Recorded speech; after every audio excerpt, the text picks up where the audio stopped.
Hi everybody, today we're going to make one of my favorite dishes. It's going to be kimchi fried with pork belly. So fried kimchi with pork belly.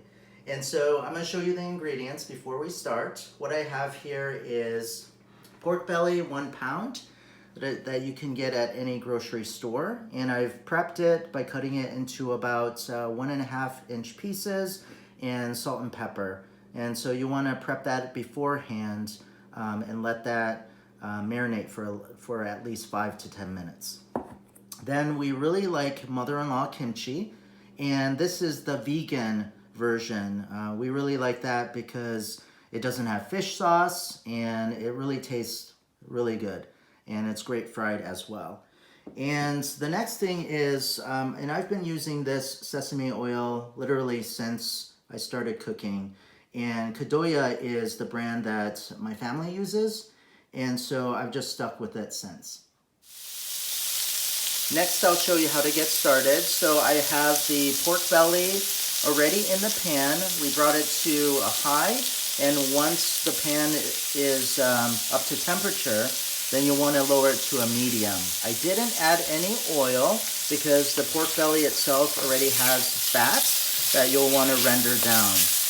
And so what you want to do is, once added, you'll give it about a minute before you start stirring it around. And you see how it looks nice and browned on some of the pieces. And so that's what you'll want. You'll want to cook this all the way through. Typically, I think on medium heat, it would take about 3 to 5 minutes.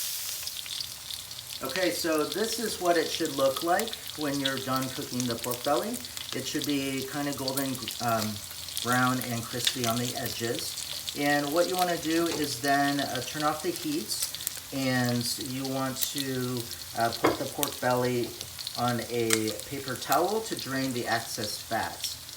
The oil that you have, you can either reserve it for a different dish that you want to make, or you can always let it cool down and then throw it out. So here, I've already turned off the heat, and we're just putting this on the paper towel. Now the next thing you want to do is, you want to be able to either wipe out the excess oil. That way when you start cooking the kimchi, it doesn't absorb any of this oil. And that's what it should look like. Okay, so I started with a fresh pan. I've added about 1 tablespoon of sesame oil on medium to high heat. And once that starts sizzling and you added the kimchi, this is what it's going to look like after you've cooked it for about a minute. And at this point, you want to turn the heat down to about medium, and you'll add the cooked pork that you have, the pork belly, to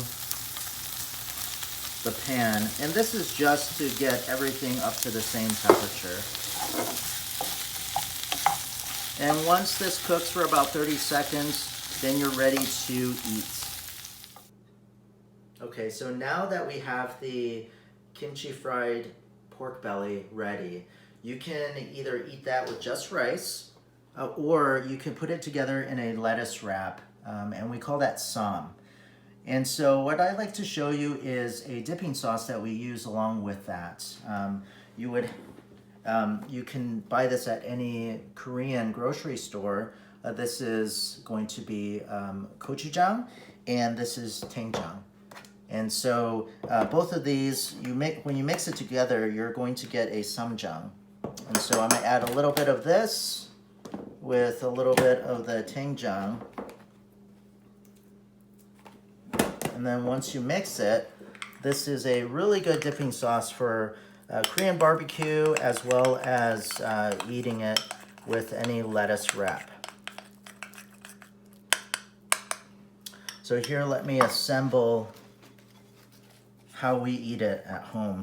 Is we add a little bit of this, the sauce, the ssamjang, and some rice, and then a little bit of the pork belly with some kimchi. And then you just enjoy.